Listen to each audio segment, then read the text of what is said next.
Good morning. Welcome to the First Unitarian Church of Hamilton. We begin with our land acknowledgement. The city of Hamilton is situated on the traditional territories of the Erie, Neutral, Huron-Wendat, Haudenosaunee, and Mississaugas.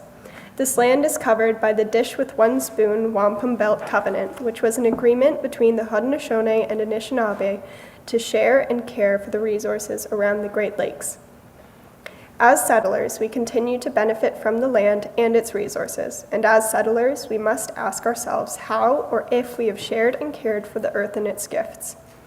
Facing the truth is hard. Truth must come before reconciliation. My name is Petra Versteeg, and this morning I will be your service leader. Our speakers this morning are Oliver Tessier, Aidan Wallace, and Philip Versteeg, and our storyteller is our CYRE Youth Ambassador, Vanessa Wallace. Our musicians this morning are Artemisia Frolic-Smart, Philip Versteeg, and Rachel Derry. Technical support for this morning's service is provided by Brian Carey, Marianne Forbes, Josh McIntyre, John Elliott, and Bruce McPherson. Whoever you are, whomever you love, wherever you are on your journey of faith or search for meaning, today you are one of us and you are welcome in this house of worship or virtual worship space. Our mission is to nurture one another, serve the community, and inspire action to heal the world. Our chalice represents the light of hope at the center of our faith tradition. The spark of this flame draws us into our time of worship and community. I would like to invite the Wallaces to be our chalice lighting family this morning. And once they have assembled, I would like you to please join me in reading the chalice lighting words now shared on the screen.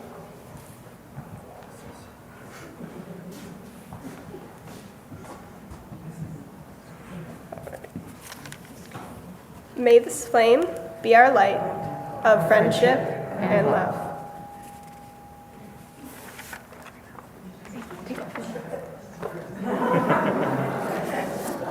Thank you, Wallaces.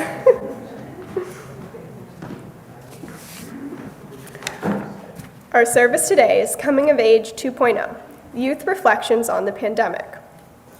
When our youth are asked to present their credos upon completion of the Coming of Age program, it is always with the understanding that it is the credo of who they are in that time and place, and will probably continue to change and develop throughout their lives. Today we will hear a couple youth who shared their credos in 2020 revisit them and how the journey of the last 2 years has changed their perspectives. We'd also like to invite everyone in the church today and at home to consider where and who they are now compared to 2 years ago. In late 2019, before the church closed, we had a multi-generational service where everyone was asked to create a self-portrait, and these hung on the old bulletin board between the foyer and fellowship hall until it was taken down during the renovations. Today we'd like you to repeat that exercise, but with a twist. Today we'd like you to draw a representation of yourself as you remember being 2 years ago and as you are today. What were you like 2 years ago? Did you look, act, feel differently? In the space around the portraits, are there things you want to add? Did you get a new pet, learn a new skill, make a new friend? The materials are all at the back 2 tables where Tim is sitting. If you would like to create at your own seat, you can pick up a cup and some crayons and a clipboard and work while you listen to the service. Please let us know if you would like materials brought to you or ask a neighbor to get them for you. Of course, we ask that everyone do all this quietly out of respect for our speakers today. At the end of our time together today, we'd like to collect these to create a slideshow to share with the congregation in a future service.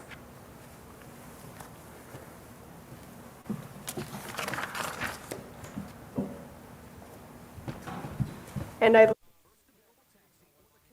for 313, what a piece of work are we? Number 313, oh, what a piece of work are we?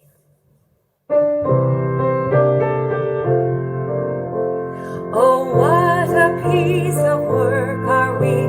How marvelously wrought the quick contrivance of the hand, the wonder of our thought, the wonder of our thought. Why need to look for miracles outside of nature's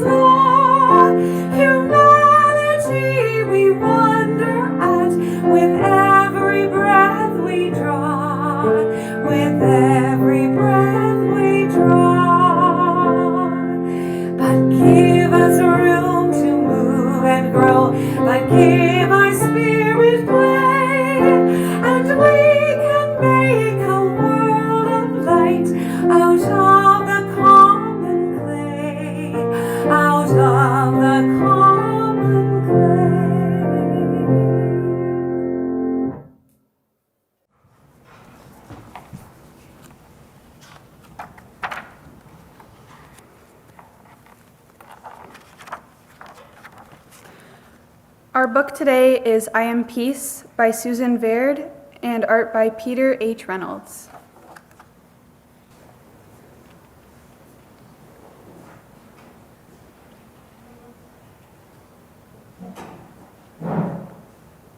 There are times when I worry about what might happen next and what happened before.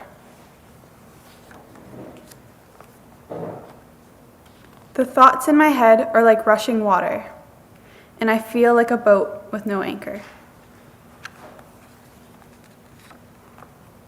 being carried away. I give myself a moment, I take a breath, and then I tell myself, it's all right. I feel the ground beneath my feet and steady myself.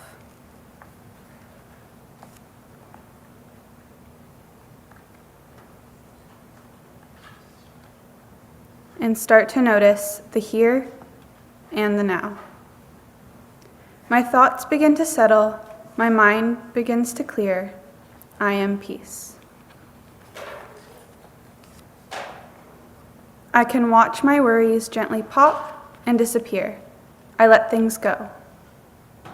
I can say what I feel inside, out loud. I know myself.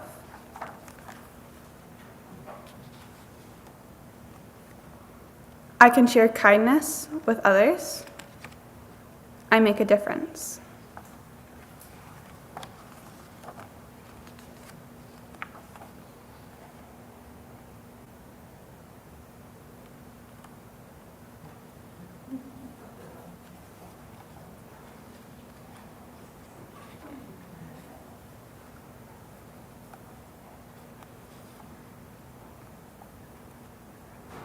I can hug a tree and thank it for its beauty and strength. I connect to nature.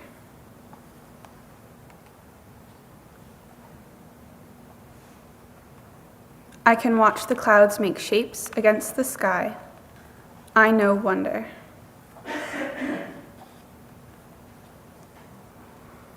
I can taste and smell and touch and hear and see what is all around me. I use my senses. I can feel my breath fill my whole body. I tune in to me.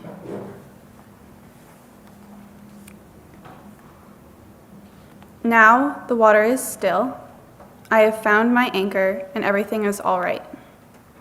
I don't need to worry about the before or after. I am in this moment. I am peace.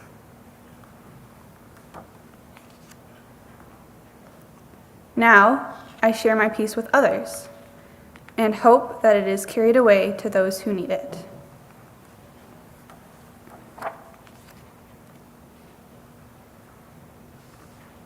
And I dream we are peace.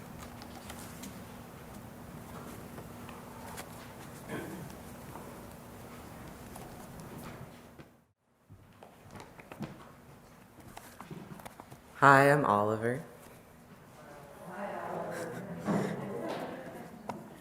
The best part of being a kid these days are those 5 minutes when an adult asks you, what do you want to be when you grow up? Or at least if you're me. I manage to provoke a conversation every time, as my field is one you don't hear a lot these days. Let's start at the beginning of my journey, and then I'll tell you how it relates to today's service. I was looking for an activity in June 2020 that would help me get outside, would allow me to see my friends, and give me some physical activity. Instead of the pandemic usuals, hikes, porch visits, walking my dog, and binging Netflix, I decided to go on a trail ride. A trail ride is basically a hike, but on horseback. I went there with about as much knowledge about horses as any kid who watches Saddle Club does. I got on and managed to not fall off for the 1 hour I was on. I got off, and on the car ride home, I begged my parents for horseback riding lessons. We looked into it, but ultimately, it was out of our price range. My parents were scared of me working around these huge animals, jumping over poles for fun, and unavoidably falling off at some point. I let my dream rest for several months, but continued to look at all the Facebook Marketplace ads I could. I became best friends with someone who lives in Huntsville. They'd been riding since they were 7.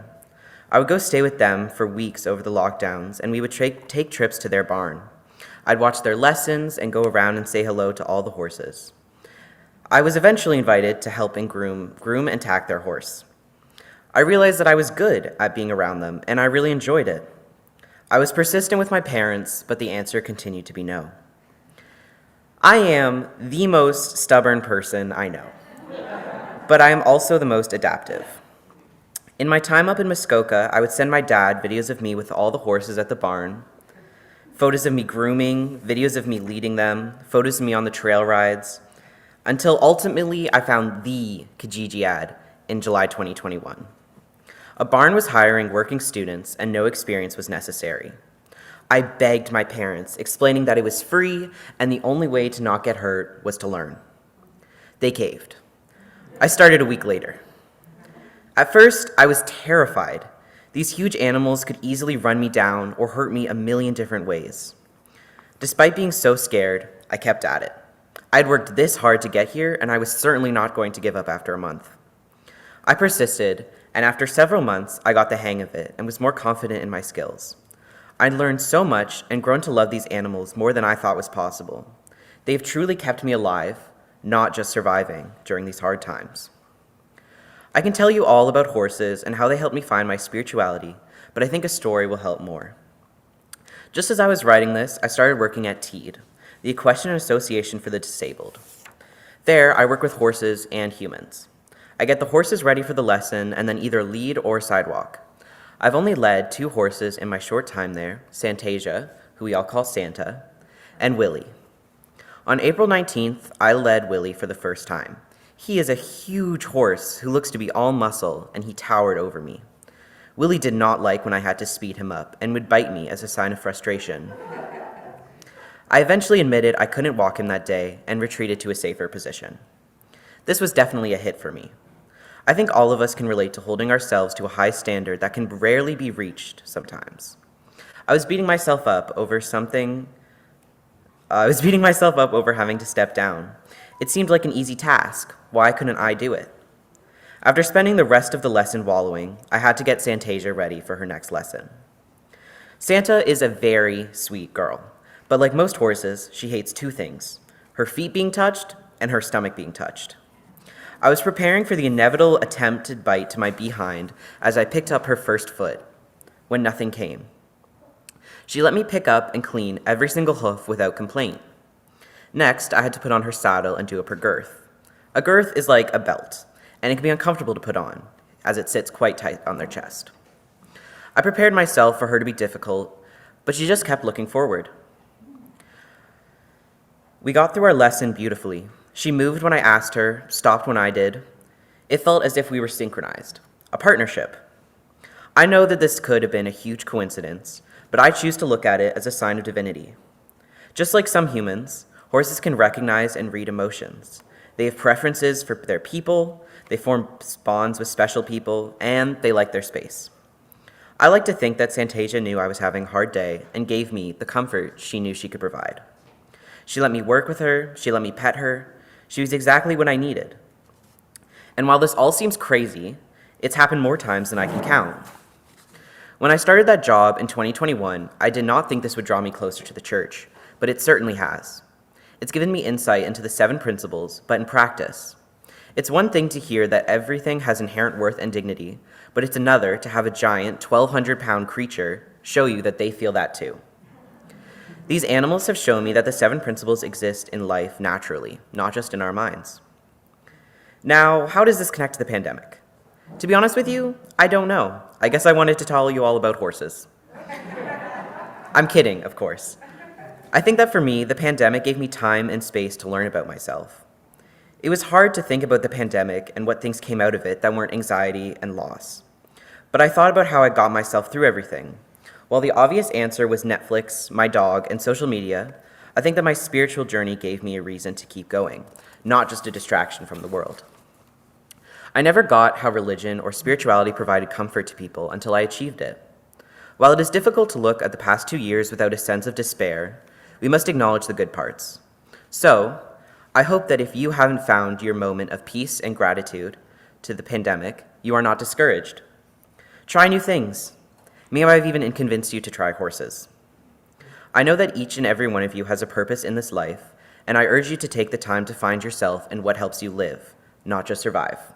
We certainly have the time. Thank you.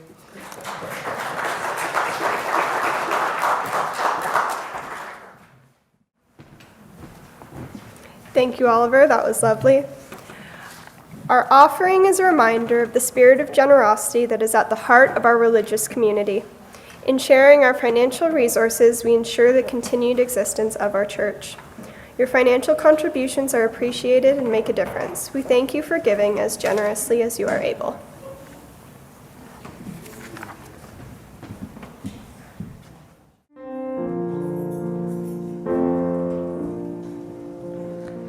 Come, thou font of every blessing, tune our hearts to sing thy grace. Streams of mercy never ceasing, call for songs of loudest praise.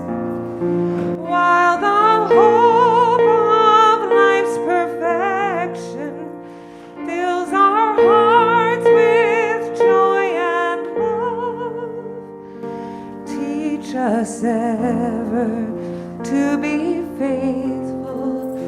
May we still thy goodness prove.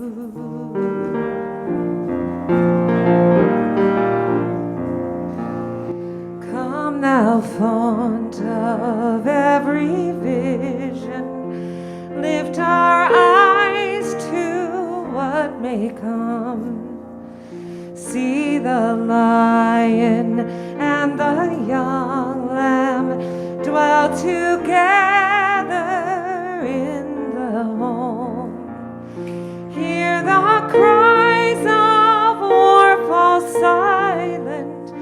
Feel our love glow like the sun when we all serve one another.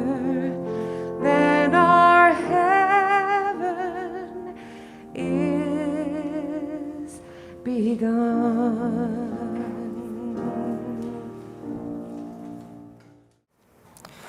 Inside an egg. It is now time to settle yourself in your seat. Relax your body, relax your mind. Let the thoughts and worries in your mind melt away. Feel your breathing, relax your body. Now imagine you are very small. You are in a safe place. A hard shell all around you protects you. You are inside an egg. It is warm, it is safe. All your needs are taken care of. Rest here in your egg. This is the time for new beginnings, new life all around us under the ground. New life is forming. Grass, flowers, insects are all preparing to spring forth. There is new life approaching in the animal world too. The promises and excitement of the season are in the air. Safe within your egg, you too are preparing to spring forth, but first you are resting, gathering energy you will need soon. Spend a few moments thinking about your plans for this new year. Is there a project you have planned? Is there something new in your life? Do you have a wish or hope for this spring or summer? While you rest safe inside your egg, decide on 1 or 2 things you can do to help your plan take shape. Your dream come true, take this time to rest, to plan, to gather the energy you will need. The time has come, your egg is feeling tight and cramped, you're rested and ready to greet the world. Stretch your arms and legs as you emerge from your shell. Look around you at this beautiful, glorious world we live in. Remind yourself what you plan to do, see yourself doing it, and see your mind plans come to be.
Hello?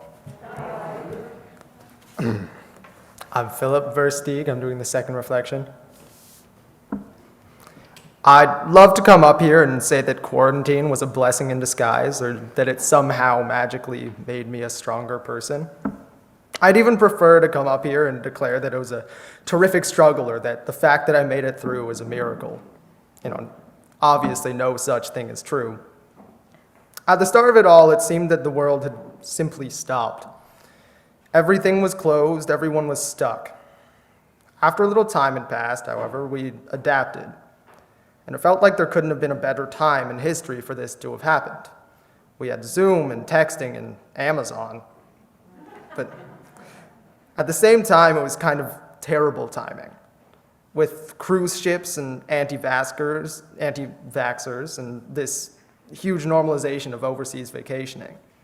We were perfectly equipped for a situation that was entirely due to how equipped we were. At a more personal level, we were all dealing with a completely novel situation, also trying to adapt to what was deemed the new normal. Although it wasn't really the new normal, as it changed seemingly every week. On top of that, we were isolated in a way that few of us had ever been before, while talking heads told us we were more connected than ever before. Among this isolation and shifting landscape, most people felt lonely. I know I did. I was alone with my thoughts more often and for longer than ever before. I've always been pretty introverted, introspective too, but yeah, I'm comfortable being alone with myself, right? But that all changes when one no longer has any choice, when you don't have any choice but to be alone. I no longer coveted the alone time. I just kind of pushed through it. It was something to be gotten through, not looked forward to, and it changed the nature of the introspection. I started looking for ways to better myself. Started to work out and eat better. I started to read more. I dove into countless different topics, from philosophy to slasher movies. I learned a lot, and I'm thankful for that, but I soon realized I was putting too much on my plate. Sorry.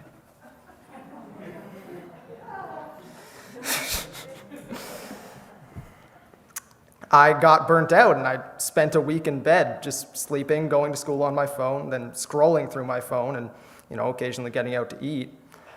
I obviously slowly got around to doing more stuff again, having learned something much more important than the other stuff, moderation.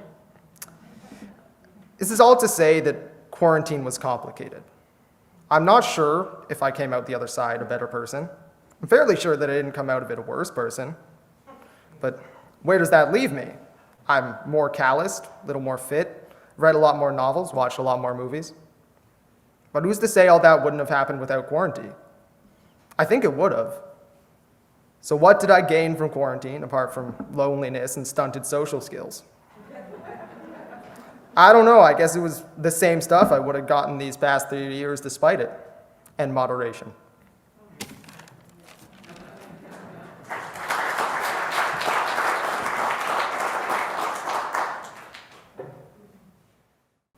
Number 1064, Blue Boat Home. This is an old hymn that has been reimagined with new words by Peter Mayer and the piano accompaniment by UU Minister of Music, Jason Shelton.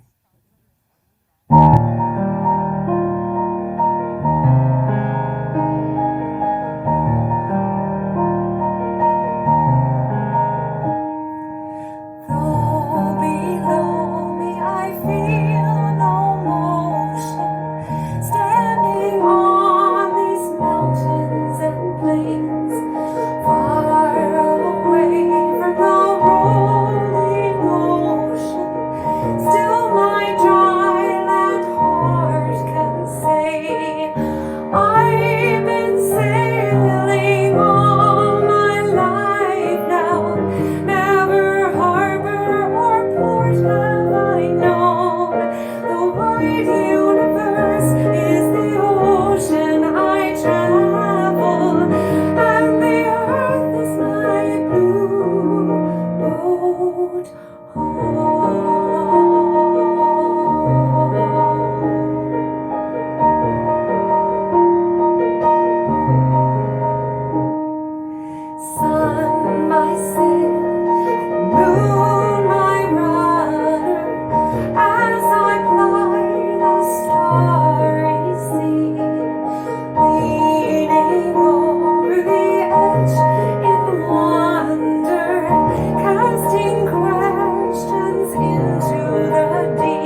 What are the ways we worship? We worship with song and dance. We worship with words and silence. We worship alone and in community. We worship in all sorts of spaces and places. We worship with life. Blessed be. Beth Casebold.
can't shoot them anymore.